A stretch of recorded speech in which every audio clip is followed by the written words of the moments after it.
Hello students.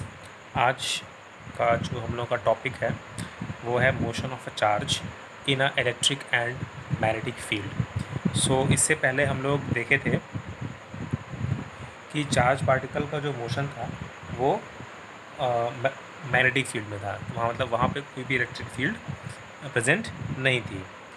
But अगर हमने एक नया कॉन्सेप्ट इसमें इस टॉपिक में ये है कि अगर इलेक्ट्रिक फील्ड भी प्रेजेंट हो कहीं और मैग्नेटिक फील्ड भी प्रेजेंट हो, देन चार्ज का मोशन क्या होगा, तो उसके बारे में आज हम इसकी स्टडी करेंगे।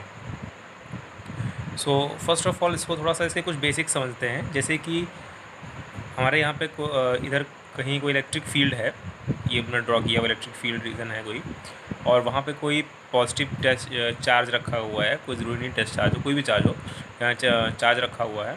तो इस पर हमारे पास कितना फोर्स लगेगा, हमने पढ़ा हुआ है इलेक्ट्रोस्टैटिक्स में, Fe इलेक्ट्रोस्टैटिक फोर्स है Q times of electric field. ठीक है, इतना फोर्स इस चार्ज पे एक्ट करेगा, लगेगा। सिमिलरली हमने देखा था कि अगर मैग्नेटिक फील्ड में कोई चार्ज रखा होता है तो उस पर कितना फोर्स लगता है, इसको भी स्टडी किया था।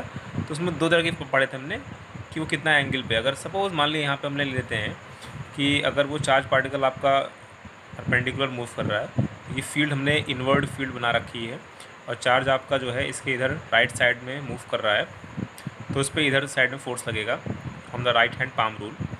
थंब को वेलोसिटी डायरेक्शन में और फिंगर्स को, सारी फिंगर्स को आपकी जो है बची हुई वो मैग्नेटिक फील्ड की डायरेक्शन में नीचे की तरफ, और पाम की डायरेक्शन आपकी फोर्स की हो जाएगी। ठीक है, तो सिमिलरली हम लोग इस तरह से फोर्स को कैलकुलेट किए थे। ओके, सो उसके लिए फॉर्मूला था हमारे पास magnetic force is equal to Q times of V cross V था।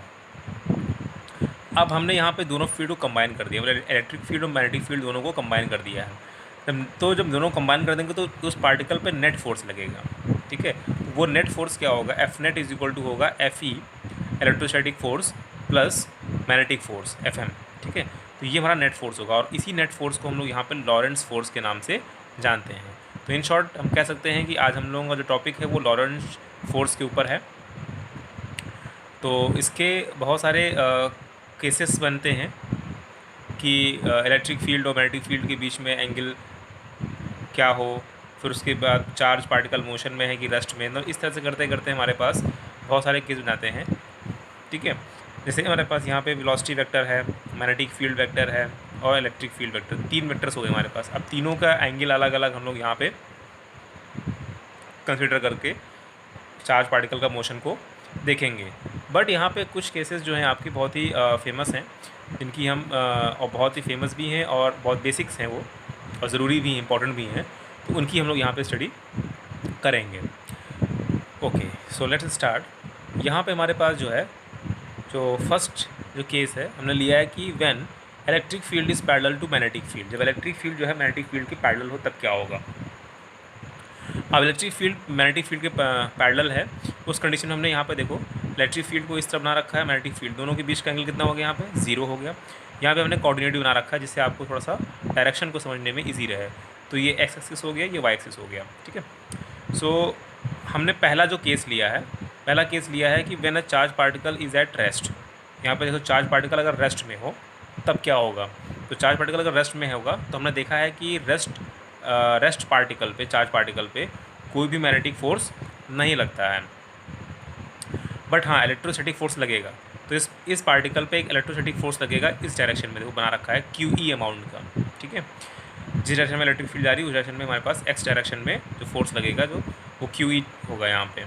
सो हमने यहाँ पे लिखा है force along x direction, force along x direction is equal to Q times of E equals to, अब F की वैल्यू क्या होती है, मास इंटू एक्सेलरेशन। तो उस पार्टिकल का एक्सेलरेशन भी निकाल सकते हैं उस डायरेक्शन में, तो ma हो जाएगा।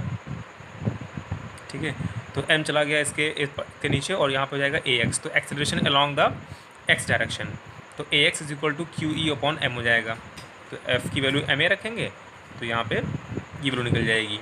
उसके बाद एक्सेलरेशन की वैल्यू पता है हमें क्या होती है, वेलोसिटी अपॉन टाइम होती है, तो velocity along the x axis vx upon t equals to हो जाएगा हमारे पास QE अपॉन m। ठीक है, फिर उसके बाद t को इधर सेंड कर देंगे तो Vx is equal to QE upon m into T हो जाएगा। तो हमारे पास ये वेलोसिटी का फॉर्मूला आ गया अलॉन्ग द एक्स डायरेक्शन। और चार्ज आपका रेस्ट में है तो मैग्नेटिक फील्ड की वजह से कोई फोर्स नहीं होगा, ये भी देख लेते हैं। F M is equal to Q V B sine theta होता है, where theta is the angle between the velocity vector and the magnetic field vector.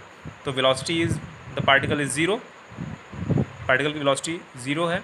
या अगर हम इस डायरेक्शन में ले भी लेते हैं, सपोज क्योंकि पार्टिकल आपको इधर मूव करने लगेगा जब इस पर इलेक्ट्रोस्टैटिक फोर्स लगेगा, तो पार्टिकल का मोशन जो है आफ्टर इलेक्ट्रोस्टैटिक फोर्स जो होगा इस डायरेक्शन में होगा, जो कि हमारा पैरेलल है, दोनों के बीच का एंगल कितना है, ज़ीरो है। तो साइन 0 डिग्री हो गया, तो f M is equal to zero हो गया। ओके, फिर उसके बाद आप लेते हैं कि अगर पार्टिकल आपका मोशन में है तो क्या होगा। अभी हमने रेस्ट पे लिया था, अब अगर पार्टिकल आपका मोशन में है तो क्या होगा। तो मोशन को हमने एक्स डायरेक्शन में बना लिया, ये एक्स एक्सिस, ये वाई एक्सिस। अगेन हमारे पास फील्ड पैरेलल ही है, तो चार्ज पार्टिकल हमारा एक्स डायरेक्शन में वी नॉट वेलोसिटी से मूव कर रहा है, वी नॉट वेलोसिटी से मूव कर रहा है। तो we x is equal to you x plus A x t, ये फॉर्मूला होता है हमारे पास लॉज ऑफ मोशन से। तो वी एक्स की वैल्यू क्या होगी, तो यहाँ वी एक्स की वैल्यू क्या निकाली थी हमने, क्यू ई अपॉन एम इंटू टी निकाली थी। अब यहाँ पे तो हमारे पास इसकी इनिशियल वेलोसिटी कुछ थी नहीं, ज़ीरो थी, रेस्ट पे था। बट यहाँ पे इसकी इनिशियल वेलोसिटी गिवन है, क्या है, वी नॉट है। तो यू एक्स की जगह पे जो जाएगा वो वी नॉट हो जाएगा। और acceleration along the X direction कितना है, हमने ऑलरेडी निकाल चुके हैं, क्यू ई अपॉन एम, वो वैल्यू यहाँ पे पुट कर देंगे, क्यू ई अपॉन एम और टी मल्टीप्लाई हो जाएगा। तो जो नेट वेलोसिटी होगी अलॉन्ग एक्स डायरेक्शन वो हमारे पास V x is equal to V naught plus Q E upon M into T हो जाएगी। वो कब होगा, जब इलेक्ट्रिक फील्ड मैग्नेटिक फील्ड दोनों पैरेलल होंगी और चार्ज पार्टिकल आपका जो है वो along the direction of electric field move कर रहा होगा। ओके, थर्ड कंडीशन हमारे पास है, when a charge particle moves perpendicular to the electric field and magnetic field both. तो electric field magnetic field again आपके पास ये पैरेलल की कंडीशन है, बट यहाँ चार्ज पार्टिकल के मोशन को थोड़ा चेंज किया है। पहले हमने चार्ज पार्टिकल देखा रेस्ट पे था, सेकंड वाले में देखा कि हम लोग उसको एक्स डायरेक्शन में मतलब पैरेलल मूव कराया, अब उसको हम परपेंडिकुलर मूव करा रहे हैं, इलेक्ट्रिक फील्ड और मैग्नेटिक फील्ड दोनों के। तो यहाँ पे charge particle positive charge particle है जो कि हमारा वी नॉट वेलोसिटी से वाई डायरेक्शन, तो यहाँ पे हमने कोऑर्डिनेट बना रखा है एक्स डायरेक्शन, ये वाई डायरेक्शन है। तो तो यहाँ पे एक्स डायरेक्शन में इलेक्ट्रिक फील्ड मैग्नेटिक फील्ड है और वाई डायरेक्शन में बस इस चार्ज का मोशन है यहाँ पे वी नॉट। ठीक है, सो यहाँ पे हमारे पास जो वेलोसिटी निकालेंगे अलॉन्ग द एक्स डायरेक्शन, तो यहाँ पे देखेंगे पार्टिकल के ऊपर एक फोर्स लगेगा because of this electric field, वो लगेगा इस एक्स डायरेक्शन में। कितना फोर्स होगा, f x is equal to Q e, direction इसका फोर्स तो वाई और जेड में भी हो सकता है, बट एक्स डायरेक्शन में हम निकाल रहे हैं, एक पर्टिकुलर केस मार रहे हैं, एक्स डायरेक्शन इसका फोर्स जो होगा वो क्यू ई होगा। तो अगर X direction force Q E होगा तो जो वेलोसिटी निकल के V x is equal to you x plus A x T देखा हमने, तो we x is equal to velocity along x direction में क्या हो जाएगा, is equal to you X initial velocity along x direction. तो initial velocity along x direction कुछ है ही नहीं क्योंकि इसका नेट मोशन जो है वो वाई डायरेक्शन में हो रहा है। ठीक है, तो वाई डायरेक्शन में एक्स डायरेक्शन में कोई भी इनिशियल वेलोसिटी नहीं है, तो इसलिए ज़ीरो हो जाएगा। और एक्सेलरेशन अलॉन्ग एक्स डायरेक्शन जो है यहाँ से f x is equal to Q e है, तो ये हो जाएगा यहाँ से क्या हो जाएगा, M A X is equal to Q E, तो A X is equal to Q E by M. तो ये एक्स की वैल्यू यहाँ पे उठा के पुट कर देंगे, तो क्यू ई अपॉन एम इंटू टी हो जाएगा। तो we x is equal to जाएगा क्यू ई upon M into T. Okay, अब बात करते हैं मैग्नेटिक फील्ड की वजह से इस पार्टिकल पे कितना फोर्स लगेगा। तो यहाँ पे देखा हमने कि पार्टिकल जो है वो परपेंडिकुलर मूव कर रहा है मैग्नेटिक फील्ड के, और हमने बताया था कि परपेंडिकुलर मूव करेगा तभी मैग्नेटिक फोर्स लगता है वहाँ पार्टिकल पे। तो यहाँ पे Q V V sine theta हो जाएगा। ठीक है, तो velocity is perpendicular to magnetic field, तो the angle between the velocity and magnetic field is 90 degree. So Q V V sine theta, तो sine 90 becomes 1। So net magnetic field जो होगा F M is equal to Q V V रहेगा यहाँ पे। ठीक है, तो आपका पार्टिकल ऐसे मूव कर रहा है आगे की तरफ। ठीक है, और आपका मैग्नेटिक फील्ड उसको सर्कुलर पाथ देगी। जो अगर आपका पार्टिकल जो है वो 90 डिग्री मूव करता है मैग्नेटिक फील्ड के साथ में, तो क्या होता है, वो उसको सर्कुलर पाथ में मूव कराती है। तो यहाँ पर सर्कुलर पाथ भी होगा, प्लस इलेक्ट्रिक फील्ड इस पर फोर्स लगा रही है। ठीक है, इलेक्ट्रिक फील्ड फोर्स लगा रही है, तो मतलब पार्टिकल आपका जो है इस डायरेक्शन में मूव भी कर रहा है आगे की तरफ। पार्टिकल आपका यहाँ पे मूव करेगा और एक्सीलरेट करेगा, वेलोसिटी उसकी चेंज होती जाएगी यहाँ पे। तो क्या होगा कि आपका यहाँ पे हेलिकल पाथ बनेगा। मैंने बताया था ना कि एक स्ट्रेट लाइन मोशन हो और उसका जो है मैग्नेटिक फील्ड के साथ में आपका जो वेलोसिटी वेक्टर परपेंडिकुलर हो, तो वहाँ पे हमारा हेलिकल पाथ बनता है। तो हेलिकल पाथ बनेगा with a variable pitch. Variable pitch का मतलब जैसे हमने पीछे अभी जस्ट जो लास्ट लेक्चर में पढ़ा था कि वहाँ पे कांस्टेंट पिच थी, ठीक है, वहाँ पे कांस्टेंट पिच हुआ करती थी, बट यहाँ पे वेरिएबल पिच होगी क्योंकि यहाँ पे वेलोसिटी चेंज होती जा रही है, बॉडी एक्सेलरेट कर रही है, वेलोसिटी चेंज, तो वेलोसिटी चेंज होगी तो जो उसका हेलिकल जो पाथ होगा वो चेंज होता जाएगा, मतलब उसकी पिच जो होगी वो चेंज होती जाएगी, कांस्टेंट पिच नहीं रहेगी। तो कांस्टेंट पिच नहीं होने के मतलब ये हो गया, इसको समझ लेते हैं इस तरह से कि जैसे कि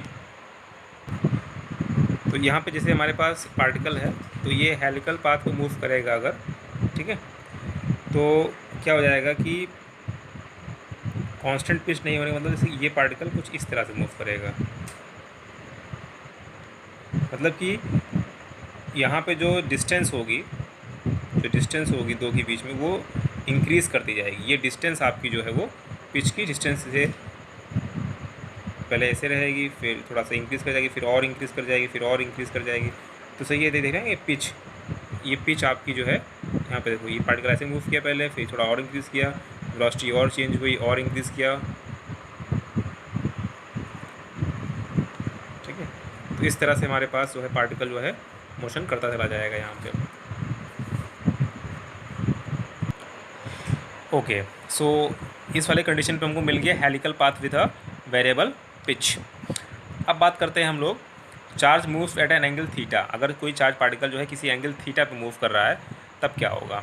तो यहाँ पे हमारे पास electric field and magnetic field again यहाँ पे पैरेलल ही कंडीशन लेके चल रहे हैं सबसे। तो पार्टिकल हमारा किसी एंगल थीटा से मूव कर रहा है, तो ये थीटा एंगल मान लिया हमने यहाँ पे, मैग्नेटिक फील्ड के साथ में थीटा एंगल फॉर्म कर रहा है ये। तो उसका एक कंपोनेंट ले लेंगे वी नॉट कॉस थीटा, एक कंपोनेंट हो जाएगा perpendicular v not sine theta. तो वी नॉट कॉस थीटा हमारे पास ये किसके अलॉन्ग है, वी एक्स के अलॉन्ग है, और वी नॉट साइन थीटा हमारे पास ये वी वाई के अलॉन्ग है। तो इसी को हम वी एक्स बोल सकते हैं या इसी को हम वी पैरेलल बोल सकते हैं, और इसको वी वाई वाले को हम जो है वी परपेंडिकुलर भी बोल सकते हैं मैग्नेटिक फील्ड के अकॉर्डिंग, ठीक है, और इलेक्ट्रिक फील्ड दोनों के अकॉर्डिंग। तो यहाँ पे वी एक्स की जो वैल्यू होगी मतलब वेलोसिटी अलॉन्ग एक्स डायरेक्शन की जाएगी। इनिशियल वेलोसिटी पार्टिकल की एक्स डायरेक्शन में कितनी है, वी नॉट कॉस थीटा, ठीक है, plus Q E upon m upon t. तो ये तो हमारा एक्सेलरेशन का टर्म हो गया और इनटू टाइम हो गया। फॉर्मूला हमने वही अप्लाई किया है v is equal to u plus a t वाला, तो वहीं से हमने ये वैल्यू निकाली हुई। तो नेट जो वेलोसिटी होगी अलॉन्ग एक्स डायरेक्शन वो हमारे पास ये निकल के आएगी। मैग्नेटिक फोर्स की बात करेंगे तो f M is equal to Q v not b sine theta हो जाएगी। यहाँ पे हमारे पास जो मैग्नेटिक फोर्स लगेगा पार्टिकल पे वो क्यू बी भी साइन थीटा होती है, ये बात हमको पता है। तो यहाँ पे अगेन हमारे पास जो है जो पार्टिकल है आपका वो परपेंडिकुलर मूव कर रहा है, तो इस वेलोसिटी की वजह से आपका क्या होगा, पार्टिकल जो है सर्कुलर पाथ करेगा, ठीक है, सर्कुलर पाथ करेगा यहाँ पे, और इस डायरेक्शन में मोशन की वजह से हमारे पास वो स्ट्रेट लाइन मोशन भी करेगा। तो यहाँ helical path with a variable pitch यहाँ भी बनेगा हमारे पास, जैसे हमारे पास ये पहले केस में बना था, इससे मतलब जस्ट पहले वाले केस में, ऐसे ही हमारे पास इस केस में भी वो helical path with a variable pitch form करेगा। फिर हमारे पास नेक्स्ट जो कंडीशन एंड लास्ट कंडीशन है और इम्पोर्टेंट भी है, तो यहाँ पे हमने केस जो सेकेंड है इसमें E is perpendicular to be. अभी तक हम जो भी केस पढ़े थे वो सब में क्या था कि जो इलेक्ट्रिक फील्ड था वो पैरेलल था, मैग्नेटिक फील्ड के पैरेलल था, और हमने अलग अलग चार्ज के केसेस लिए थे। पहला चार्ज रेस्ट पे लिया, फिर चार्ज को एक्स डायरेक्शन मोशन कराया, फिर चार्ज को परपेंडिकुलर मोशन कराया, फिर चार्ज को किसी एंगल थीटा मोशन कराया। सारे केसेस हमने वहाँ पे स्टडी किए थे, कब, जब इलेक्ट्रिक फील्ड मैग्नेटिक फील्ड दोनों पैरेलल थे। अब यहाँ पे हम लोग जो स्टडी करने आ रहे हैं वो इलेक्ट्रिक फील्ड मैग्नेटिक फील्ड दोनों परपेंडिकुलर हो तब क्या होगा। तो हमने एक डायग्राम ड्रॉ कर रखा है, ये हमने एक प्लेट लगा रखी है इधर, यहाँ ये पॉजिटिव पूरा चार्ज है, ये नेगेटिव चार्ज है, तो positive to negative electric field होती है। तो पॉजिटिव टू नेगेटिव ये जो ब्लू लाइन से ड्रॉ कर रखा है हमने, ये डायरेक्शन ऑफ इलेक्ट्रिक फील्ड है आपकी, ठीक है। इलेक्ट्रिक फील्ड की डायरेक्शन नीचे की तरफ है, डाउनवर्ड है। यहाँ पे इलेक्ट्रिक फील्ड जो है वो डाउनवर्ड डायरेक्शन में है, ठीक है, इस तरह से। तो इलेक्ट्रिक फील्ड नीचे की तरफ आ रही है, और यहाँ पे हमने क्रॉस लगा रखा है, तो क्रॉस क्रॉस क्रॉस, ये हम क्रॉस साइन शो कर रहा है मैग्नेटिक फील्ड डायरेक्शन, मतलब वो मैग्नेटिक फील्ड डायरेक्शन जो है वो जेड डायरेक्शन में है। तो हमने कोऑर्डिनेट बना रखा है यहाँ पे एक्स वाई एंड जेड। तो जेड हमारा इन द पेपर है, मतलब इनवर्ड है, तो मैग्नेटिक फील्ड इनवर्ड हो गई हमारी यहाँ पे, और यहाँ पे जो इलेक्ट्रिक फील्ड है वो डाउनवर्ड दिख रही है हमको यहाँ पे। तो मैग्नेटिक फील्ड पे इलेक्ट्रिक फील्ड क्या हो गई, परपेंडिकुलर हो गई, पहला चीज़। अच्छा, अब जो चार्ज पार्टिकल है उसका हम मोशन कराएंगे एक्स डायरेक्शन में, तो एक्स डायरेक्शन में मोशन करा रहे हैं, वेलोसिटी वी है यहाँ पे, ठीक है। वेलोसिटी v से इसमें वो मूव करेगा, इस रीजन में पार्टिकल जो है वो मूव करेगा। अब मूव करने के साथ साथ यहाँ पे हमको ये देखना है कि पार्टिकल पे जो है वो फोर्स कैसा लगेगा, ठीक है। इलेक्ट्रिक फोर्स और मैग्नेटिक फोर्स देखना है पहले चीज़। तो इलेक्ट्रिक फील्ड की डायरेक्शन इधर है नीचे की तरफ, तो इस पार्टिकल पे जो डायरेक्शन ऑफ फोर्स लगेगा वो नीचे की तरफ लगेगा, तो हमने ये लिख दिया FE लिख दिया, इसीलिए electrostatic force on this charge FE, ये हो गया नीचे की तरफ हो गया, क्योंकि इलेक्ट्रिक फील्ड डायरेक्शन इधर है। तो जिस डायरेक्शन में electric field direction of electric field में ही आपका पॉजिटिव चार्ज का मोशन होता है, तो ये पार्टिकल इधर मूव करेगा, ठीक है। ऐसे ही मैग्नेटिक फोर्स निकालने के लिए क्या करेंगे हम लोग, right hand palm rule use करेंगे। चार्ज इधर मूव कर रहा है, मैग्नेटिक फील्ड अंदर है, चार्ज इधर मैग्नेटिक फील्ड अंदर, तो चार्ज हो गया थंब की डायरेक्शन में देखो, और मैग्नेटिक फील्ड अंदर है तो पाँव हमारा उधर हिट कर रहा है, मतलब कि मैग्नेटिक फील्ड हमारी ऊपर हो गई, सॉरी मैग्नेटिक फोर्स हमारा ऊपर की तरफ हो गया। तो FM और FA नीचे, मतलब दोनों अपोजिट डायरेक्शन में हो गए। देखो FM जस्ट इसके FE के अपोजिट है यहाँ पे। ओके, सो इलेक्ट्रोस्टैटिक फोर्स जो होगा वो FE is equal to Q times of electric field होता है, और जो मैग्नेटिक फोर्स होगा वो QBB sin थीटा होता है। ओके, यहाँ पे 3 कंडीशन बनेंगी, या आप कह सकते हैं कि सब कंडीशंस हैं ये इनकी, इस केस में सब केसेस हैं कि अगर इफ़ FE मतलब इलेक्ट्रोस्टैटिक फोर्स अगर ज़्यादा हो किससे, मैग्नेटिक फोर्स से, तब क्या होगा, जैसे इलेक्ट्रोस्टैटिक फोर्स ज़्यादा हो जाए मैग्नेटिक फोर्स से, मतलब मैग्नेटिक फोर्स कम हो गया, इलेक्ट्रोस्टैटिक फोर्स ज़्यादा हो गया, तब क्या होगा, तब जो QE होगा वो ज़्यादा और QBB कम। तो इसका मतलब ये हो गया कि मान लीजिए पार्टिकल V0 वेलोसिटी से मूव कर रहा है इधर, तो जब ये फोर्स नीचे वाला फोर्स मतलब कि इलेक्ट्रोस्टैटिक फोर्स ज़्यादा होगा तो इस पार्टिकल को नीचे की तरफ कर्व करते झुका देगा इधर से तरफ, फोर्स ज़्यादा होगा तो, ठीक है। पार्टिकल तो मूव हम इधर करा रहे हैं एग्जैक्टली X डायरेक्शन में, बट नीचे की तरफ फोर्स ज़्यादा कर देंगे तो पार्टिकल हल्का सा डिफ्लेक्ट कर जाएगा। तो ये देखो पार्टिकल इधर मूव कर रहा था और FE जो इलेक्ट्रोस्टैटिक फोर्स है वो नीचे की तरफ लग रहा है यहाँ पे, तो पार्टिकल का डिफ्लेक्शन थोड़ा सा नीचे हो जाएगा, इस डायरेक्शन में पार्टिकल डिफ्लेक्शन हो जाएगा, ठीक है, हल्का सा वो इधर हो जाएगा, ये हो जाएगा, ये हमारे पास इस केस के लिए हो जाएगा। सेकंड केस है if FE is less than FB, मतलब मैग्नेटिक फोर्स ज़्यादा हो और इलेक्ट्रोस्टैटिक फोर्स कम हो, तब क्या होगा, कि ये जो अपवर्ड फोर्स FM है, इसको हमने FM ले लिया, मैग्नेटिक फोर्स ये ज़्यादा हो गया और वेलोसिटी ऑफ पार्टिकल इधर ही है, ये इधर ही है, तो क्या होगा, जब ये फोर्स ज़्यादा जाएगा तो वो पार्टिकल को ऊपर तरफ डिफ्लेक्ट करेगा, तो हमारे पास ये ग्राफ बनेगा यहाँ पे इस तरह से। ये वाला मत देखिएगा, ये कटा हुआ है, ठीक है, ये नहीं होगा, गलत है, ये वाला डायरेक्शन होगा हमारे पास, ये जो हमने यहाँ पे ये रेड से बनाया हुआ है, ठीक है, ये जो, तो ये डायरेक्शन हो जाएगा हमारे पास मैग्नेटिक वाले, इस वाले केस के लिए हो जाएगा, सेकंड केस के लिए, ठीक है। थर्ड और इम्पोर्टेंट केस है, वेरी इंपॉर्टेंट केस है ये, तो इम्पोर्टेंट केस है ये। इसमें क्या है कि अगर आपके पास दोनों फोर्स इक्वल हो जाएं, दोनों फोर्स अगर इक्वल, मतलब मैग्नेटिक फोर्स और इलेक्ट्रोस्टैटिक फोर्स दोनों इक्वल हो जाएंगे, तब क्या होगा, QE is equal to QBB हो जाएगा, तो QQ आपका कैंसिल आउट हो जाएगा, तो क्या बचेगा हमारे पास, सॉरी वेलोसिटी हमारे पास ये V0 है, ठीक है, तो V0 is equal to E upon B हो जाएगा, मतलब electric field upon magnetic field हो जाएगा। तो जो V0 वेलोसिटी इसी को हम बोलते हैं वेलोसिटी सिलेक्टर बोलते हैं, इसका नाम रखा गया यहाँ पे वेलोसिटी सिलेक्टर रखा गया। अब वेलोसिटी सिलेक्टर का काम क्या होता है इसको देख लेते हैं एक बार। इसका मतलब ये हो गया यहाँ पे कि पार्टिकल आपका जो होगा, यहाँ पे मान लिया कोई स्लिट लगी हुई, पतली सी स्लिट लगी, छोटी सी स्लिट लगी हुई है, तो वेलोसिटी सिलेक्टर का मतलब ये हो गया यहाँ पे कि जो यहाँ पे नेट फोर्स ज़ीरो हो जाएगा, नेट फोर्स जो है यहाँ पे वो ज़ीरो हो जाएगा, पार्टिकल पे नेट फोर्स क्या हो जाएगा, ज़ीरो, क्योंकि दोनों हमारे पास इक्वल हो गए, QE is equal to QBB equal हो गया, मतलब मैग्नेटिक फोर्स जो है इलेक्ट्रोस्टैटिक फोर्स को इक्वल हो गया, तो नेट फोर्स ज़ीरो हो गया। तो नेट फोर्स ज़ीरो हो गया पार्टिकल पे, तो पार्टिकल हमारा स्ट्रेट पाथ पे मूव कर जाएगा, जब जिस वेलोसिटी से मूव कर रहा था उसी वेलोसिटी से वो मूव कर जाएगा। क्यों, क्योंकि जो है दोनों इक्वल फोर्स हैं, तो उसके ऊपर कोई असर नहीं होने वाला, पार्टिकल की डिफ्लेक्शन, मतलब पार्टिकल के ऊपर कोई भी डिफ्लेक्शन नहीं होगा। तो यहाँ पे हमारे पास पार्टिकल स्ट्रेट निकल जाएगा और यहाँ पे स्लिट लगा रखी है, उस स्लिट से वो पार्टिकल आउट हो जाएगा, बाहर निकल जाएगा, ठीक है, इस स्लिट से पार्टिकल बाहर निकल जाएगा। तो कौन से पार्टिकल बाहर निकले, मान लो सपोज यहाँ पे बहुत सारे हैं, मतलब हज़ारों पार्टिकल्स हमने यहाँ पे सेंड किए, अलग अलग वेलोसिटी से सेंड किए, तो क्या सारे पार्टिकल हमारे जो हैं इसी यहाँ पे निकल जाएंगे इस स्लिट से, तो ऐसा नहीं है, सिर्फ वही पार्टिकल इस स्लिट से निकलेंगे जिनकी वेलोसिटी जो है वो E अपॉन B के रेशियो के इक्वल होगी। मतलब कि इलेक्ट्रिक फील्ड का जो वैल्यू है और जो मैग्नेटिक फील्ड की जो वैल्यू है, जो हमने मैग्नेटिक फील्ड जो इलेक्ट्रिक फील्ड अप्लाई कर रखी है, उन दोनों का अगर हम रेशियो निकाल लेंगे और जो रेशियो आएगा उस रेशियो के बराबर जिस जिस पार्टिकल की वेलोसिटी होगी यहाँ पे, जो पार्टिकल मूव कर रहे हैं इस रीजन में, सिर्फ वही पार्टिकल स्ट्रेट पाथ को इस स्लिट से बाहर निकलेंगे। ठीक है, तो ये इसीलिए रखा गया है वेलोसिटी सिलेक्टर, मतलब एक पर्टिकुलर वेलोसिटी के ही पार्टिकल जो है वहाँ से सिलेक्ट होकर स्लिट से बाहर निकलेंगे। ठीक है, हमें मान लो कि चाहिए कि जितने पार्टिकल 10 मीटर पर सेकंड की स्पीड से मूव कर रहे हैं, जिनका मोशन जो है 10 मीटर पर सेकंड है, इनका वेलोसिटी, सिर्फ वही पार्टिकल स्लिट से बाहर निकलेंगे। तो इलेक्ट्रिक और मैग्नेटिक फील्ड को हम कुछ ऐसा एडजस्ट करेंगे कि इनका रेशियो 10 आ जाए। तो जितने पार्टिकल यहाँ पर जिनकी वेलोसिटी 10 होगी, 10 मीटर पर सेकंड, वो सारे पार्टिकल आपके जो है इस स्लिट से बाहर निकल जाएंगे स्ट्रेट लाइन से, बाकी पार्टिकल बाहर नहीं निकलेंगे। अब बाकी पार्टिकल क्या होगा वो देखते हैं। ओके, सो जो बाकी पार्टिकल्स होंगे, तो कुछ पार्टिकल्स आपके यहाँ के जो हाई वेलोसिटी के होंगे वो यहाँ से इधर से निकल जाएंगे, यहाँ से, और कुछ पार्टिकल जो लो वेलोसिटी के होंगे उससे वो यहाँ से नीचे इधर से साइड से इधर से निकल जाएंगे।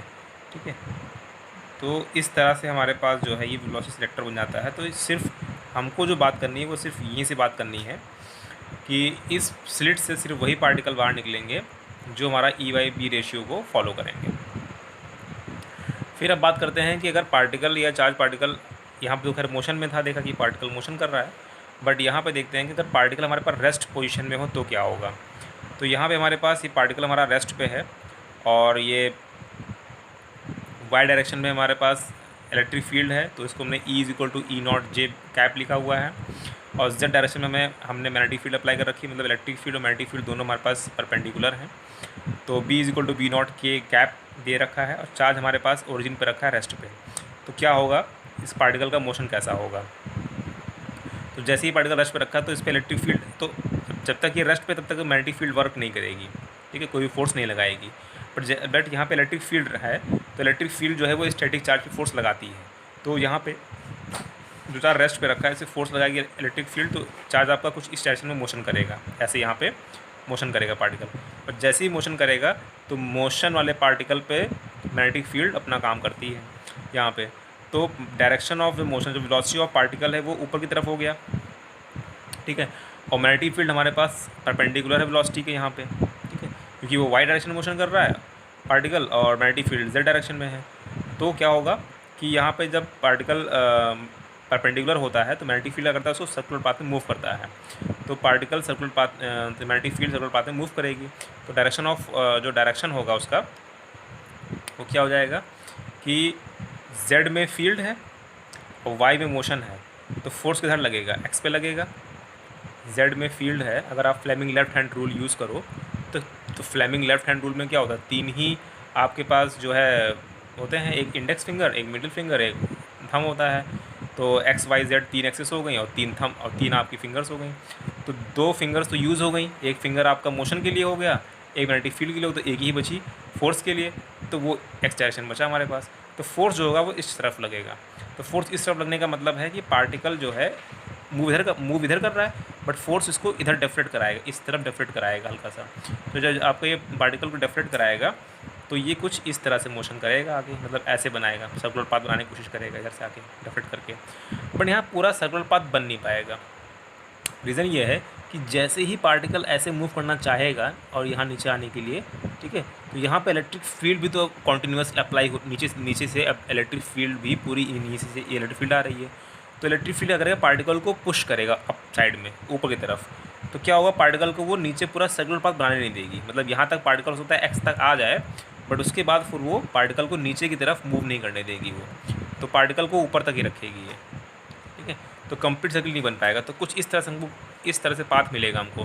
पार्टिकल ऐसे मूव, हल्का डिफ्लेक्ट किया, यहाँ तक आया, फिर इलेक्ट्रिक फील्ड अप्लाई हुई, फिर वो जो है उसको ऊपर पुश किया उसने, फिर कुछ दूर तक गया, फिर मैग्नेटिक फील्ड थोड़ा सा उस पर लगना चाहा, पार्टिकल को नीचे लेके आना चाह रहा था। फिर जैसे नीचे आया फिर इलेक्ट्रिक फील्ड फिर से लगने लगी, उसके बाद फिर से जो है यहाँ पे आपका मैग्नेटिक फील्ड जो है वो लगने लगी। तो उसको फिर तो इस तरह से पाथ हमारे, इस तरह के पाथ को हम लोग यहाँ पे साइक्लॉइड बोलते हैं। ठीक है, तो कुछ खास इसकी मैथमेटिक्स नहीं है यहाँ पे, बस आपको सिर्फ इतना ही समझना है कि रेस्ट में हो तो क्या होगा और उसका मोशन कैसा होगा। तो ये जो टॉपिक था आपका वो जब कोई चार्ज पार्टिकल जो है इलेक्ट्रिक फील्ड मैग्नेटिक फील्ड दोनों की प्रेजेंस में मूव करता है तब क्या होता है उसकी हमने यहाँ पे बात की है। Okay, thank you students.